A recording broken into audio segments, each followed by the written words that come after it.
got a message for you, talking about the newness of life, the newness of life, and who you have to be and how you have to show up and to maximize it. This will be a quick message today. Yes. Hello, how are you? Heighten your level of awareness, and it will impact other people as well. And I'm encouraging you to send it out to your family members and your friends and people you work with. And let's help elevate the consciousness, the awareness of lives of people all around the world. Would you do that? Will you join me on that? I appreciate that. I was talking to a friend she was going through something, and I said, look here, I need you to help me touch some people's lives. And I want you to send this message to as many people as possible. But first, I want you to listen yourself. She listened to it. She said, whoa, thank you. Thank you. She just started crying. Thank you. And I'm going to send it out. She said, thank you. This has freed me up from feeling sorry for myself and being depressed and missing my mother and my father, who I've lost to the coronavirus. Thank you for your words that gave me strength to move forward and to keep it going. Thank you. I'm going to bring the fire today. Yes. I've been waiting for you. Oh, I got something for you up in here. Choosing your future, the best work I've ever done that catapulted me to where I am now. I was going through a tough time during that time. And that's when I created that product. All things work together for good, for those who love God, and for those who are called according to his purpose. And that really helped me to create a new life.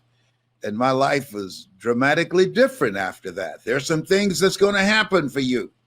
If you have a perpetual sense of optimism, if you just embrace and stand on, all things work together for good for those who love God and who are called according to his purpose, and you recognize the reality that you're God's miracle child, you recognize the reality that you were chosen to be here at this point in time in history, that there's something that you have something special, you have greatness in you.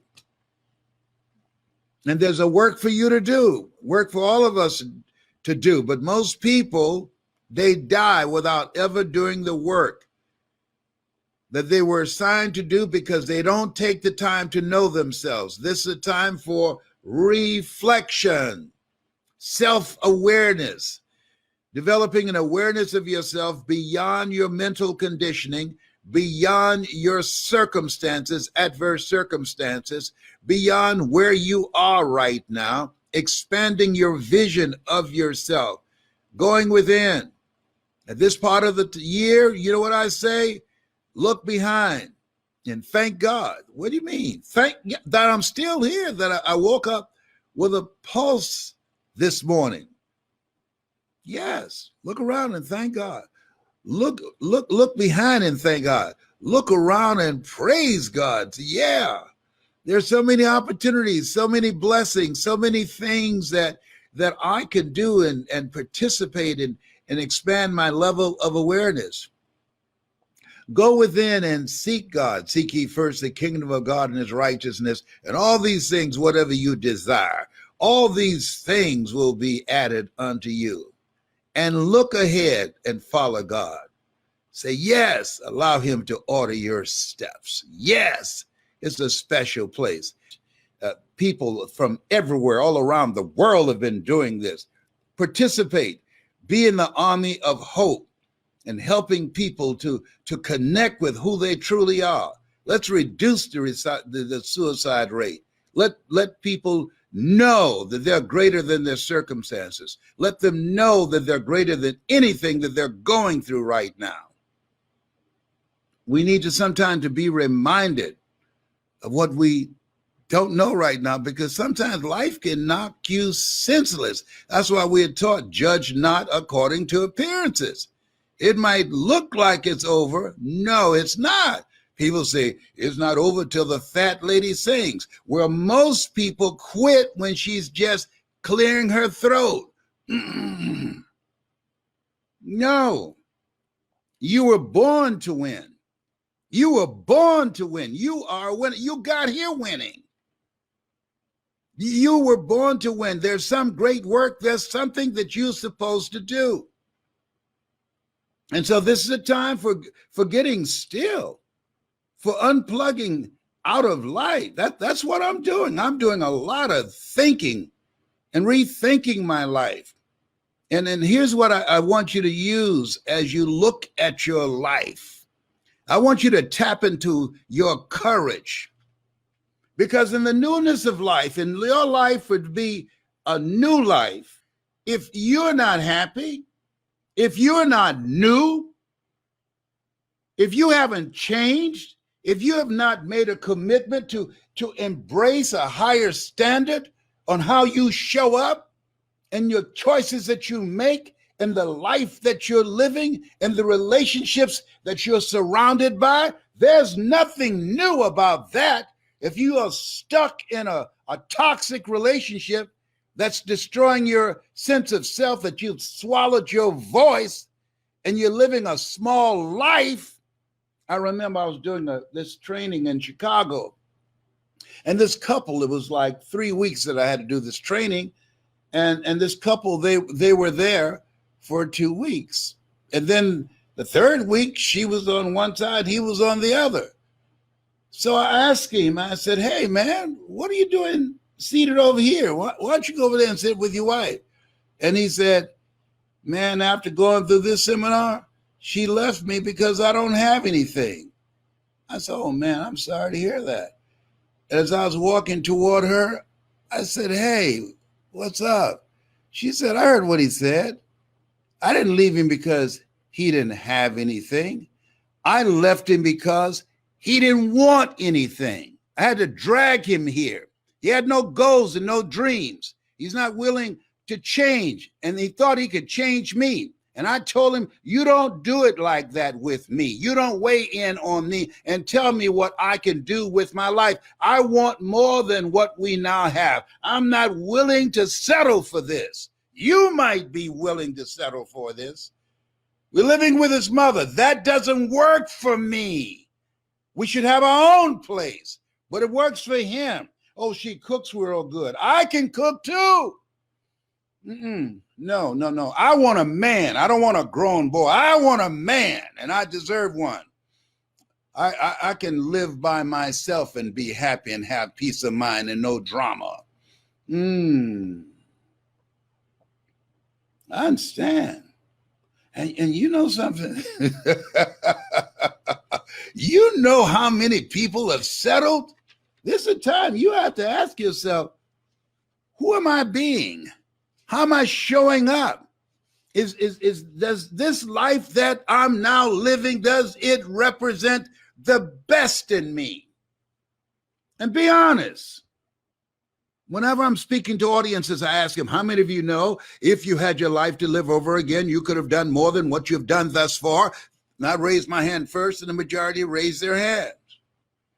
So then I ask, what are you doing about that? What are you doing about this?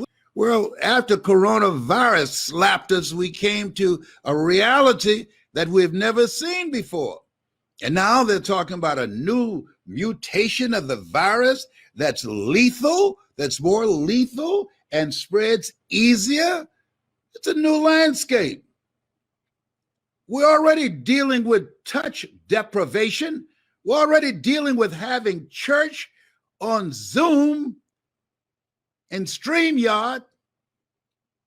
This is not normal. Funerals on Zoom, burials on Zoom. This is not, no. This affects us. Our children are watching, they're hearing us.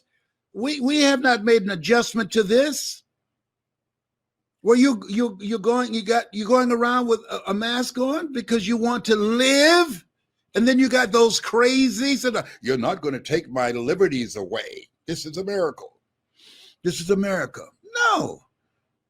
This is a time you have to be vigilant, but this is the time you have to rethink. Hey, this is radically different. And so I've got to be radically different to accommodate, to take into account of what's happening and what's going on. Millions of jobs being lost. So that means there's a small number of jobs out there. And those out there, the jobs are paying substantially less money because the economy has changed and businesses are going under and people are being evicted and foreclosed on. Oh, this is just a temporary thing they're doing right now. Oh, I really want each couple to have $2,000 apiece. No, $600 is a disgrace. Let me tell you what's a disgrace. Lying to people. Oh, I played it down. I didn't want them to know because I didn't want them to panic. Oh, is that right? What else are they playing down? That's why it's important now. It's important. Listen to me. I've seen a thing. I know a thing or two. I've been an elected official, elected 3 terms before I resigned and went back to take care of my mother. I know the game. And I know the weapons of mass distractions. That's what we are victims of right now. Weapons of mass distractions. I know the con game that's going on right now, where you have people strung out and manipulating them through the press. Look here, the people that are controlling things that are going on and the messages that are getting in our mind, they're not playing, and you and I can't play. That's why I'm sending out this choosing your future. You want to choose your future. You want to listen to things that feed you, feed your faith, and allow your doubts to starve to death. Feed your creativity, free and feed your initiative, and build your courage so you can make some tough decisions. Because right now, you've got to make some tough decisions. A lady said, I left my husband 11 years ago, but he didn't realize it. I left my husband 11 years ago, but he didn't realize it. Now, most people will say, what's up with him? That's not my question. My question was, what's up with her? You left him mentally, but physically you showed up to pretend to be his wife. And you did a good job for 11 years because you were gutless. You didn't have the courage to say, this is not working for me anymore. I'm out of here. People do it all the time. 40%, the divorce rate has increased 40%. Why? Because people realize how fragile they are and life is. They realize that, wait, this coronavirus is causing people to live their truth. Did you hear me? The coronavirus is causing people to live their truth. They said, you know what? This ain't working. I don't like you like this. I'm out of here. They did a study with psychiatrists. And here's something they discovered, that psychiatrists who had clients who had been coming for years because they were trying to resolve their psychological and emotional illness and different problems they had for years. But once they were told by a doctor they had some terminal illness, they stopped coming to therapy. They stopped and went on to live the rest of their lives. How did they do that? They came to their senses. Like the prodigal son, they came to themselves without being on a couch with a psychiatrist and a pad. They realized they had a limited time to be here, and they decided they're going to live it on their terms. Yeah, oh, the newness of life. Oh, what are you cleaning out? This house cleaning time now. You got to, first of all, you need to look at you. I'm looking at myself and say, what are the things about me? I can't get what I want to do done if I'm bringing and dragging in garbage that's in me, that's in my mind, that's in my spirit, that's in my behavior, that's in my choices. There's some stuff I need to let go of right now. I got to expand my awareness. I got to be brutally honest with myself. It's me, oh Lord, standing in the need of prayer. It's me. It's me. I'm not going to give myself a pass. I'm not going to give myself an excuse. No. It's me. I'm going to take full responsibility. George Bernard Shaw said, the people who make it in this life, they look around for the circumstances they want and the kind of life that they want. And if they can't find them, they create them. I'm not going out like this. It's me. I'm going to take the necessary steps. I'm creating a plan of action to be here longer. I know that being overweight shortens my lifespan. I know sitting around listening to motivational tapes, that shortened my lifetime. That's equal to smoking 2 packs of cigarettes a day. I need to get my butt up and start moving while I'm listening to them. It's me, Lord. I'm taking ownership. Yeah, wherever you find yourself at some point in time, you made an appointment to be there. It's me, Lord. And I'm looking at relationships. And there's some, there's some, all the bad, toxic, negative behaviors, choices, people in my life, I'm putting in the work. I'm having the courage to cut it. Say, no, cut. No, you got to put your foot down. This is the place where we are. You got to put your foot down to yourself. And say to yourself, as Elijah Cummings would say, I'm better than this. I'm better than the behavior that I've been choosing and how I've been representing myself. I'm better than this relationship that I'm in where I'm dying together rather than living together. I'm better than the circumstances where I am. I've lost my job. I've lost my business, and I'm better than the adversities that are looking me in the face that are about to get smacked down. It's not going to stop me. Are you kidding me? No, I'm better than this. Whatever life throws at me, you call it Murphy's Law or whatever you want to call it. Oh, the devil is busy. Oh, the devil is a liar. Get that foolishness out of my face. I'm better than what's going on here. And I'm taking affirmative action. I'm taking the initiative to embrace new behaviors, new choices, new relationships so that I can manifest the newness of life. Oh, that's how it happens. Oh, it's not brain surgery we're talking about up in here. No. When you change your mindset, when you change your relationships, when you change the people, the company that you keep, when you are willing to learn something new, when you are paying attention and say the economy is changing and money is made now on the computer virtually, and you're willing to learn and adjust. I came in early, ain't nobody here but me. I got tired of calling everybody their mother. Hey, will you come over and help me? They're tired of me. They didn't tell me. Why? Because I pay good. I'm just kidding, but I'm serious. No. You got to decide. I'm stronger than this. You got to make up your mind. There's nothing as powerful as a made up mind. Get quiet.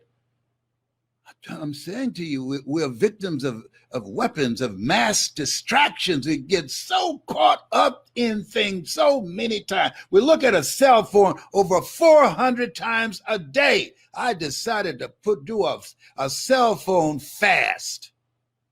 I'm not going to look at it. I'm not going to turn it on. Well, what if something happens? I will hear about it after I come back. Sometimes you got to check out. Sometimes you got to go in the closet and close the door so you can think. And let me share something with you. I did that And let me tell you something, up in here, I am so glad I did, because I gave myself time to think, and I started hearing things. I gave myself time to think, and I started seeing things that I couldn't see before because I was caught up in the busyness of life and I was distracted. Life is about disruptions, distractions, transformation. It transformed me. It gave me the courage to make some decisions at one time in my life I would not have done it. I'd have looked away. I'd have been a wimp. You know, you got to be in a fight mode now. So no, I'm not the one. No, see, there are people who fight about stuff that don't make any sense at all. But when you're fighting for peace of mind, when you are fighting to have a major breakthrough in how you're showing up in life, when you're fighting to create the next greatest version of yourself, when you're fighting to build a new life, first by building a new you, but you can't do it if you're building a life on garbage, if you're building a life on mediocrity, if you're building a life on toxic relationships, if you're building a life on pretending, if you're building a small life on what you have, what God has given you. You're made in the likeness and image of God, and you've been given authority and dominion over everything over the face of the earth. You can't build a new life. You can't fit a new life, an expanded life, in a small mind. You have something special. You have greatness in you. Visualize the life that you want to create. Make the commitment. Make up your mind to make a radical change in your behavior, knowing you don't get in life what you want, you get in life what you are.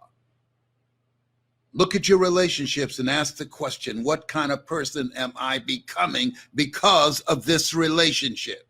What is it doing to me? Am I growing mentally and emotionally and spiritually and financially? What is this relationship doing to me? Am I a better person because of this relationship? Does this person hold me accountable to a higher standard? Do this person, what do they bring the best out of me? Some relationships are stagnant. They ain't going nowhere. You hang around them, you won't be going anywhere because people rub off on you.